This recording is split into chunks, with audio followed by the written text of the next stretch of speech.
Gon Fricks était un jeune garçon énergique, élevé par sa tante Mito sur l'île de la Baleine. Tante Mito, toujours bienveillante, lui remontait le moral en lui assurant que Jin serait toujours là pour lui en cas de besoin. Mais le voleur, devant la résistance de tante Mito, la poignarda mortellement avant de prendre la fuite. Dans un état de choc, il appela désespérément à l'aide son père, celui-même qui aurait dû être présent en cas de besoin. Mais Jin ne répondit pas. Malgré les lettres envoyées à son père pour l'informer de la situation, Jin ne se présenta jamais. Dès lors, l'obsession de Gon devint claire et implacable. Il n'aspirait plus qu'à une chose, tuer Jin de ses propres mains. Et Gon savait quel chemin prendre. S'il voulait tuer un Hunter, alors il devrait en devenir un lui-même. La haine ressentie par Gon était enfouie tout au fond de lui et lui servait de motivation dans l'entraînement qu'il avait commencé afin de se préparer à l'examen des Hunters. Cependant, même si une énorme colère l'habitait, celle-ci était seulement dirigée envers son père. Gon restait un enfant parfaitement bon, gentil et souriant auprès des habitants du village de l'île de la Baleine. Pour eux, Gon voulait simplement devenir Hunter pour faire comme son père, et il l'encourageait et l'aidait comme il le pouvait, en lui donnant à manger ou en l'invitant à dormir chez eux. Gon leur rendait bien en les aidant à la pêche ou dans d'autres travaux manuels. C'est dans cette atmosphère à deux extrêmes que Gon se prépara mentalement et physiquement à l'examen des Hunters jusqu'au jour où il se sentit prêt. Gon avait 12 ans. Ce jour-là, un bateau passait par l'île de la Baleine pour embarquer les candidats et les emmener vers le lieu de l'examen. C'est sur ce bateau que Gon fit la connaissance de Kurapika et de Leolio.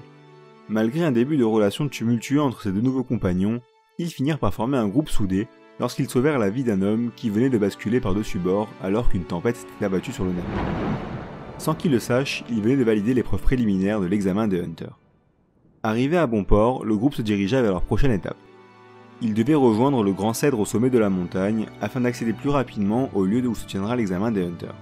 Ils furent interrompus dans leur trajet par une épreuve intermédiaire où ils durent répondre à un dilemme posé par une examinatrice. Ce dilemme, même s'il énerva Leolio au plus haut point, ne posa finalement pas de problème au trio qui continua sa route. Ce n'est qu'à la nuit tombée que Gon, Leolio et Kurapika atteignirent leur objectif. À côté du grand cèdre se trouvait une bâtisse en bois. Le lieu avait l'air étrangement calme et seul le souffle du vent se faisait entendre. Ils se rapprochèrent de la maison, et après avoir toqué sans recevoir de réponse, ils ouvrirent la porte d'entrée. Malgré l'obscurité dans laquelle était plongée la pièce, deux yeux rouges perçants se firent distinguer. Un animal féroce se tenait debout. Il tenait une femme par le cou, et à ses pieds, un homme ensanglanté se traînait au sol. À la vue du trio, l'animal s'enfuit par la fenêtre, kidnappant par la même occasion la femme qu'il tenait dans ses griffes. Leolio se précipita sur le blessé. En tant qu'étudiant en médecine, il se chargea d'appliquer les premiers soins. Kurapika garda son calme et demanda à Gon de l'accompagner pour partir à la poursuite de l'animal et sauver la femme qui venait de se faire enlever. Mais Gon était figé. Si Kurapika crut d'abord que c'était la peur qui paralysait Gon, il fit une conclusion bien différente quand il aperçut le regard qu'arborait le jeune garçon. Les meubles renversés, les débris de verre au sol, le sang qui tache le plancher. Cette scène, elle était malheureusement familière à Gon. Il revivait le meurtre de tante Mito. Tuer. Je vais le tuer. Tout était confus dans la tête de Gon. Est-ce qu'il parlait de l'animal, du meurtrier de tante Mito, ou bien de Jin? Même lui n'en était pas sûr. Peut-être parlait-il des trois. D'un mouvement spontané, Gon s'élança à toute allure à travers la fenêtre à la poursuite de l'animal. Kurapika, surpris, suivit le pas. Très rapidement, Gon rattrapa l'animal qui se déplaçait dans les arbres de branche en branche et lui décerna un coup qui lui fit lâcher la femme. C'est Kurapika qui la sauva avant qu'elle ne s'écrase au sol. Ce dernier semblait satisfait d'avoir accompli leur objectif et souhaitait maintenant faire demi-tour à la maisonnette. Mais avant qu'il ne puisse parler à Gon, il vit le jeune garçon partir à la poursuite de l'animal qui avait pris la fuite. Une nouvelle fois, la bête se fit rattraper par Gon. Et alors qu'elle était dos au mur, elle attaqua Gon en lançant ses griffes acérées. Néanmoins, sans difficulté aucune, le jeune garçon esquiva le coup et décrocha un coup de poing dans l'abdomen de l'animal qui tomba à genoux. Gon était dans un état étrange. Il ne maîtrisait pas son corps qui semblait bouger tout seul. Il prit position face à la bête apeurée.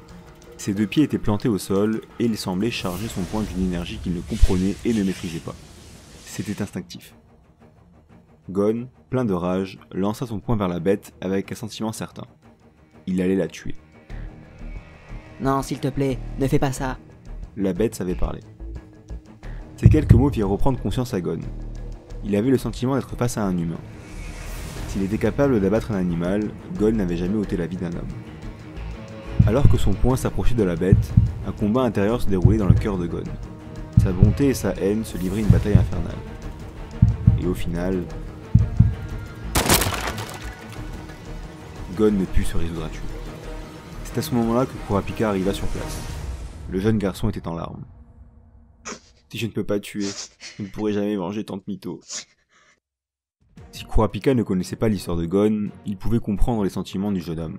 Après tout, lui aussi poursuivait une vie de vengeance. Il consola Gon et ils retournèrent ensemble à la maison au pied du cèdre, retrouver Léolio. Sur le trajet, Kurapika expliqua ce qui venait de se passer à Gon. Tout ceci était une mise en scène, faisant partie de l'examen des Hunters. Ils avaient tous les trois réussi le test.